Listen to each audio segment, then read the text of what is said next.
Friends, welcome back to my YouTube channel. आज की इस वीडियो में हम तोरू दत्त द्वारा रचित द लोटस पोएम की समरी को बहुत इजी लैंग्वेज में समझेंगे और ताकि ये आपके आने वाले सेमेस्टर एग्ज़ाम में यूज़फुल हो।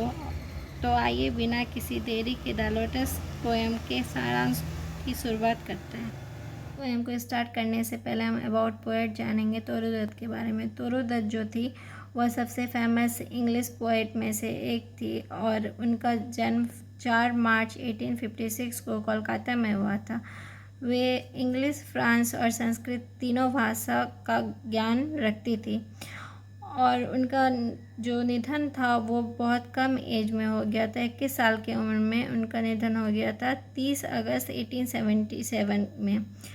कम उम्र में भी उन्होंने इंग्लिश साहित्य में महत्वपूर्ण योगदान दिया। आज उन्हें भारत की महान इंग्लिश पोएट में से एक गिना जाता है और वह जो थी मतलब बहुत ज़्यादा इमोशनल वर्क्स और फिर बहुत ज़्यादा सिंपल लैंग्वेज में लिखा करती थी। उनका 2 वर्क जो था वो बहुत फेमस था, a sheaf gleaned in France fields and ancient ballads and legends of Hindustan है। पोएम को डिस्कस करने से पहले हम थोड़ा ओवरव्यू देते हैं जिससे आपको समरी समझने में कोई दिक्कत ना हो और इजीली आप समझ पाएँ। यह पोएम में फ्लावर्स की सुंदरता और उनके गुणों के बारे में बात किया गया है और उनकी तुलना किया गया है। इनमें रोज़, लिली और लोटस की तुलना एक दूसरे से की गई है। इस पोएम में यह बताया गया है कि हर फूल की अपनी विशेषता होती है। अंत में कमल को सबसे बेस्ट और श्रेष्ठ फूल माना गया है क्योंकि इनमें रेड और लिली दोनों के अच्छे गुण हैं। यह पोएम जो है हमें यह सिखाती है कि कई अच्छे गुणों का मेल किसी एक गुण से अधिक श्रेष्ठ होता है। पोएम के स्टार्टिंग में प्रेम के देवता जो होते हैं वो फूलों की देवी के फ्लोरा के पास जाते हैं और उन्हें कहते हैं मुझे ऐसा फूल चाहिए जिसे मैं फूलों की देवी बना सकूं, जिसमें हर गुण हो, जिसे पूरे संसार में फूलों की रानी कह सके। इस समय गुलाब और लिली एक दूसरे से लड़ाई कर रहे होते हैं कि मैं ज़्यादा श्रेष्ठ हूँ तो मैं ज़्यादा श्रेष्ठ हूँ। दोनों एक के समर्थन अपने अपने फूल को सबसे श्रेष्ठ बताते हैं। कुछ लोग कहते हैं गुलाब सबसे सुंदर होते हैं क्योंकि उसका रंग आकर्षक और उसकी सुगंध भी मनमोहक होती है और वह प्रेम के प्रतीक भी है। दूसरी तरफ सब लोग कहते हैं लिली शांति का प्रतीक है और सादगी का, गरिमा का।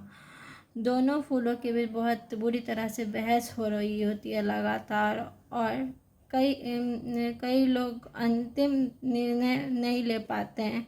फूलों की देवी फ्लोरा इस समय बहुत समस्या का समाधान ढूंढ रही होती है। सोचती है वे समझती है कि गुलाब और लिली दोनों में अपने अपने विशेष गुण हैं, इसलिए किसी एक को चुनने के बजाय वे ऐसा फूल चुने जिसमें दोनों के श्रेष्ठ गुण मौजूद हों।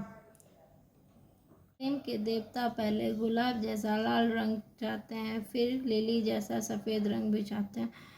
तब फ्लोरा कमल को चुनती है जिसमें रेडनेस भी हो गुलाब जैसा और प्योरिटी भी हो लिली जैसा और जो शांति का प्रतीक भी हो और देखने में भी बहुत सुंदर हो। इस प्रकार कमल को सभी फूलों की रानी घोषित किया जाता है क्योंकि वह सबसे श्रेष्ठ होती है।